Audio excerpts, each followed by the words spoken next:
परीक्षामा मोबाइल नष्ट, प्रशासनको बचाउ, कानुन व्यवसायीद्वारा क्षतिपूर्तिको चेतावनी। राजस्व छलीको आशंका। 779 विद्युतीय गाडी नियन्त्रण छानबिन समिति गठन। निजामतीमा बिदाको चरम दुरुपयोग। 7000 बढी कर्मचारी सम्पर्कविहीन। सुकुम्बासी बस्ती भत्काएकमा कुलमान आक्रोशित। हामीले बिजुली दियौं, सरकारले उठीवास लगायो। एमालेको आक्रोश। मानव अधिकार आयोगको प्रतिवेदन राजनीतिक पूर्वाग्रही। सुदन गुरुङ काण्ड छानबिन समितिले बुझायो प्रधानमन्त्री शाहलाई प्रतिवेदन। राजनीतिक सरगर्मी बीच परराष्ट्र मन्त्री खनालको नयाँ दिल्ली प्रस्थान। लोकतन्त्रमा कार्यक्षमता मुख्य, पदसोपान गौण। गृहमन्त्री अर्याल।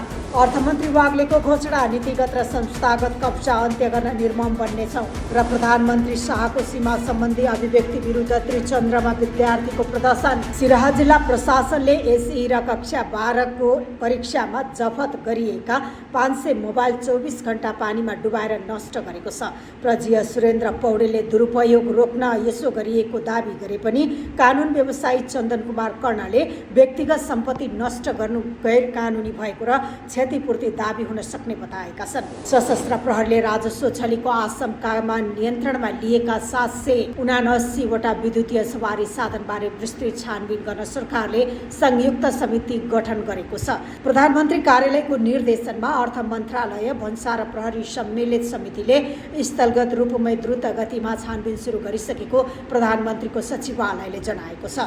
निजामती किताबखानाका अनुसार बिदाको अवधि सकिए पनि धेरैजसो कर्मचारी अध्यावधिक हुन आएका छैनन्।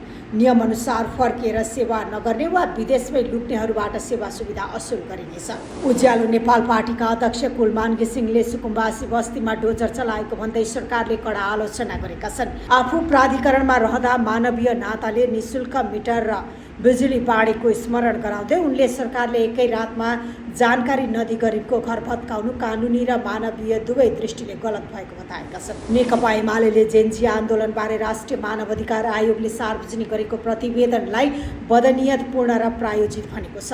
महासचिव शङ्कर पोखरेलले वक्तव्य जारी गर्दै आयोगले आफ्नो क्षेत्राधिकार नाघेर तत्कालीन प्रधानमन्त्री केपी ओलीसँग गृह र सञ्चार मन्त्रीलाई लक्षित गरी प्रतिवेदन तयार पारेको भन्दै आपत्ति जनाएका छन्। पूर्व गृहमन्त्री एवं राष्ट्रपा सांसद सुदन गुरुङ र व्यवसायी दीपक भट्टबीचको साझेदारीबारे छानबिन गर्न गठित समितिले प्रधानमन्त्री बालेन्द्र शाहलाई प्रतिवेदन बुझाएको छ। पूर्व न्यायाधीश अच्युतम प्रसाद भण्डारी नेतृत्वको समितिले पर्याप्त प्रमाणसहित बुझाएको 45 पानाको प्रतिवेदनमा गुरुङको मात्र 17 पानाको बयान समावेश रहेको छ। राष्ट्रपा सरकार गठन भएपछिको पहिलो उच्च स्तरीय भ्रमणका क्रममा परराष्ट्र मन्त्री शिशिर खनाल भारत प्रस्थान गरेका छन्। समकक्षी डाक्टर एस जयशङ्करको निमन्त्रणामा नयाँ दिल्ली गएका खनालले यस भ्रमणबाट दुई देशबीचको ऐतिहासिक सम्बन्ध थप बलियो हुने विश्वास व्यक्त गरेका छन्। उनी आपसी हितका विषयमा छलफल गरी आइतबार फर्कनेछन्। पूर्व गृहमन्त्री ओम प्रकाश अर्यालले लोकतान्त्रिक व्यवस्थापनमा पदसोपानभन्दा कार्यक्षमता र सृजनशीलताको वातावरण महत्त्वपूर्ण हुने बताएका छन्। हिजोका खरिदार र सुब्बा आज मन्त्री बन्न पाउनु नै लोकतन्त्रको सुन्दरता भएको चर्चा गर्दै उनले पर्याप्त प्रमाण बिना कसैलाई पनि दोषी करार गर्न, मान मर्दन गर्न नहुने धारणा राखेका छन्।